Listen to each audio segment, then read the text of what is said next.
కానీ అక్కడ దేవుని కోసం ఏం చేస్తున్నారండి ఇప్పుడు?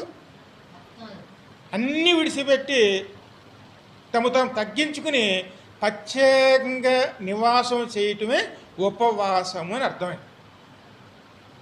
ప్రత్యేకంగాను ఆ సమయాన్ని ఎంతవరకు మనం ఎంత సమయం కేటాయించుకున్నామో అంత సమయం కూడాను దేవునితో పరిపూర్ణంగా గడపటమే ఉపవాసము.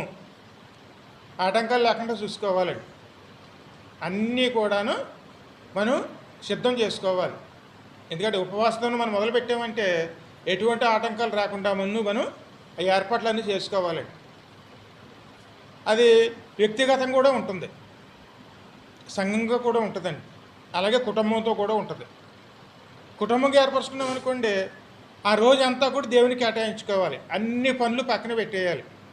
ప్రత్యేకంగా దేవునికి